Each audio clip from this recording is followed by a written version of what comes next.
Good day, sir. My name is Sun Hao, and for this presentation is about TMI case study. And this is my case study title lah, as Machine Proactive Detection and Intelligent Banking Defense. This is the agenda for the three questions, question 1, 2A, and 2B. So we will start with the question 1 first. This scam spoofing bank SMS. Early 2026, PRDM statistics show an accelerating wave of scam activities in Malaysia. In this case, victims receive a fake SMS appearing in the same chat as real bank alerts and lost their saving. As in the right side here, sender ID spoofed the shortcode 66628 and it claimed an unauthorized 1,360 ringgit while Google Pay transaction. And this emergency immediately word is pushing the victim to call back. But the callback number here is actually leads to a fake bank officer lah. So this is question A. Question 1A is about as a hacker. So this is the 4-step that as a hacker may use this step to conduct the attack. First step is spoof. Use a compromised SMS gateway to spoof the bank shortcode. Then the next step will be log. Send a fake transaction alert where one of the transaction method like Google Pay. Then the third step will be phishing. Victim call the number. A fake bank officer will request the card number and those OTP, TSC to reverse the charge. Then the last step will be drain. Found are moved to the mount accounts to convert the crypto or withdrawn through ATM before the victim realized what happened. The next question will be question 1B. As a security specialist, these are the countermeasure to the public. Here got 6 countermeasure. The first one will be never call the number in the SMS. Use only official hotline on your ATM card bank statement. And the second will be verify inside the bank app first. If the transaction is not there, it didn't happen. Do not act on the SMS alone. The third countermeasure will be no bank ever ask for OTP by phone call. Any caller requesting OTP like TSC or PIN number is a scammer. Hang it up immediately. And the fourth countermeasure will be enable the Q switch. Let you freeze your account instantly if compromised. And the fifth one is report to NSRC 997, PRDM's National Scam Response Center for scam calls or SMS. And the last one countermeasure here is enable SMS alerts for every transaction, even 1 cent, a real-time cross-check against fake alert. Then moving on, the next question will be 1C. As a normal user, what are the creative ideas for banks or for government? We will start with the bank first. For example, in app verified push message replace SMS entirely. Immediately SMS spoofing completely. Next, QR code session logout revokes all active sessions instantly. This prevents session hijacking who gain access mid-session, stay logged in ever you close the app. The third idea will be biometric override required for high-risk action like changing pay limits, require face or fingerprint verification. And the last idea here will be personal anti-spoof code or emoji inside every real bank SMS. For example, your bank SMS always open with a dedicated symbol. If the SMS doesn't contain the symbol, you can tell it's fake. So for the government side here, the first one will be mandatory SMS sender ID registry. This is to block unauthenticated shortcodes. Second one will be dedicate scam number takedown unit. Telco must block it within hours, not days, weeks. And the third one is mandatory cooling delay for first-time payee transfer. Regulation requiring minimum 30 minutes delay for first-time payee transfer. And the last item for government is national one-click scam SMS forwarding portal to telcos. It will automatically extract the phone number and URL and push them to all the telcos for blocking. So this basically for all the question in the question one. Now we will move on to the question two. This is about proactive malware and intruder detection. In the question 2A, it is a phishing shield analyzer. It has four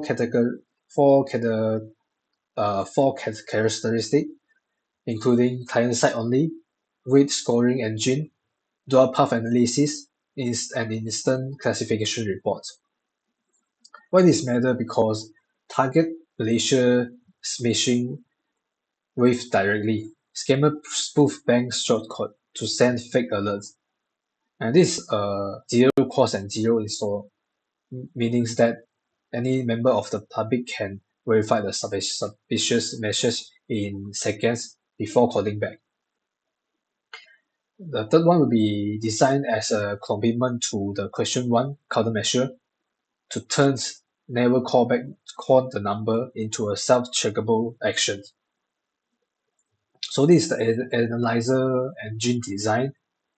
It is combined with two kind of analysis, which is sender ID analysis and analysis as message analysis, where the sender ID analysis is contain max of 30 points and the message analysis is contain 70 points.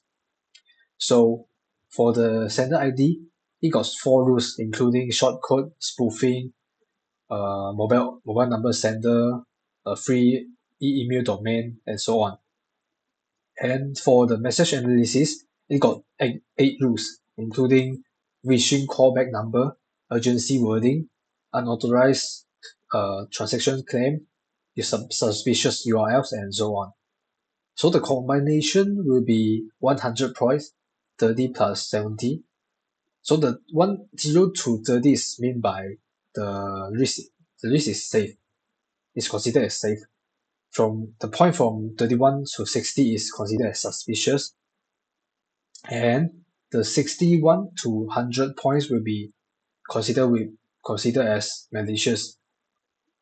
So moving on to the interface of the analyzer, the left-hand side image here is the analyzer, and it contains two input field, the sender ID and the message content mentioned earlier. So after user key in the sender ID and message, you can click on the analyze content. After click, it will directly show the result of the risk possibility that it is malicious or safe. Then at the bottom there will be a actionable recommendation is recommending what user can do to prevent this kind of malicious risk. So this is the demonstration of the analyzer, how the analyzer will working. So now I will proceed to the demo with the analyzer. So this is the analyzer just now. So this is already filled in by me earlier. So when user click on the analyze content, oh by the way, this message content is get from the case study questions. Yeah, same as the sender ID. When you click on the analyze, it will directly show the verdict and this kind of details like what the point is get out of 30, the sender risk, and the message, how much is the message risk, maximum of 70. Then it got 6 facts detected. and overall is considered as malicious. The flags, the 6 flags is including banking, shortcode spoofing, external callback number, urgency and or field language, such so on. Then this is the recommendation action, is recommending what user should do in this case. Do not, for example, do not call any phone number or click any link in the message. And open your banking app directly to verify the transaction. Is it really being hacked or not? So on this kind of like recommend action. Then here we have the audio reports. Let me try turn on the audio. Fish Shield Analyzer Report. Sender 66,628. Verdict. This is an example of the audio will just directly say out the result what it gave. Then you can download the audio text, and also this can be the whole result can be downloaded as a text file. Then we can see the classification report. It's actually all the same as the website here, just in the text format only. Okay, so we're moving on to we're moving on to the next question, which is question 1B. So question 1B is about switching banking approval system from reactive queue switch to proactive gate. So the nowadays banking approval system will be act only after the victim report fraud. In our case study, the example of 1,360 ringgit transfer is approved immediately. Money is already gone before anyone can react. But the proposal system, my proposal system, fish shell gate, it's act before found ever leave the account. It will have 4 independent security layers run automatically during approval and can block the transfer outright. No report needed. So this will be the system architecture of the fish shell gate. They have 2 paths. The pathway is the common path that every bank will have. It's like 5-second mandatory review timer and immediate processing. No security check. The important part will be the path B here, enhanced checking. This intercept approval and run 4 sequential layers. Any flagged layer block the transaction outright directly. So this is the 4th step here. The first step will be device fingerprint. The second layer is geolocation match.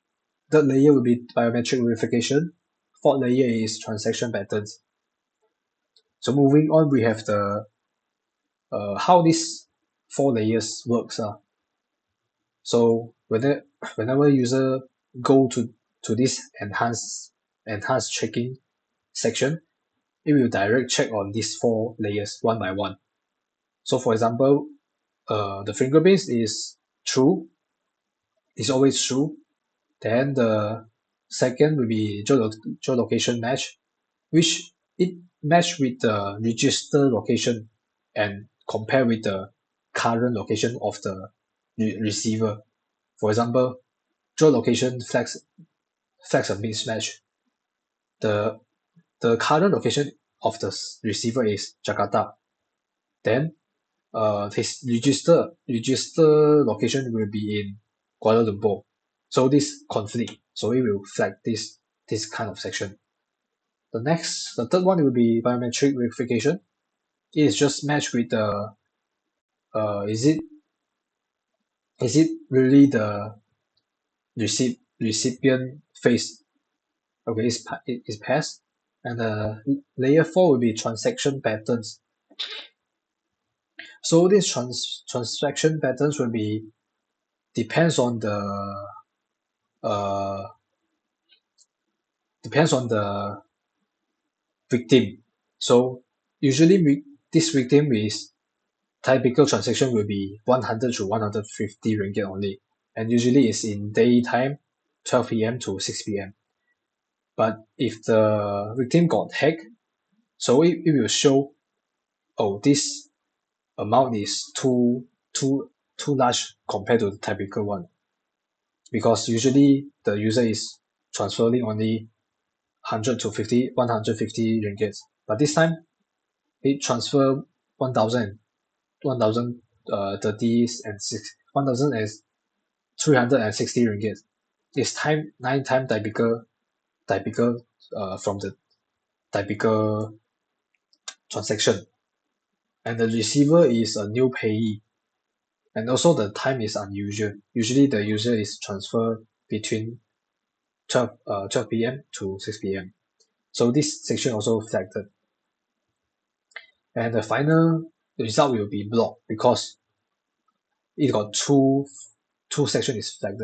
Only if all is passed, then it will proceed to the transaction. And this is the workthrough screen. So let me just show you the demonstration. Will be here. So this is the general transaction page lah.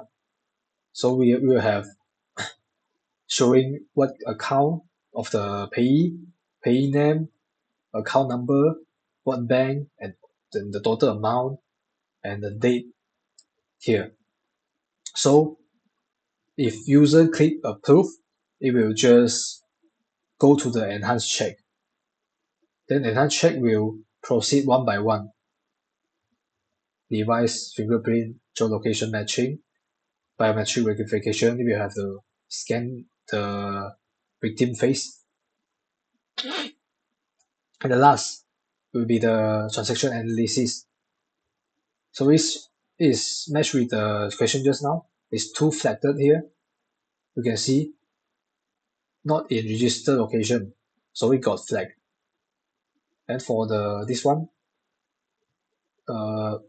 transaction pattern analysis, the amount is too big compared to the typical user transaction. So they will be blocked lah, this transaction. And we go to the result. It will show transaction is blocked because out of four out of two is not valid. Even though standard approval is approved, but the enhanced check security is found malicious, so it blocked the section. So the result will be blocked lah.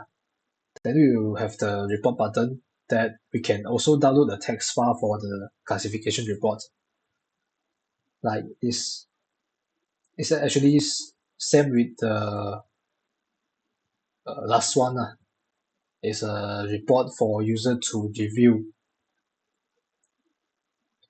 So basically this is all the system work lah.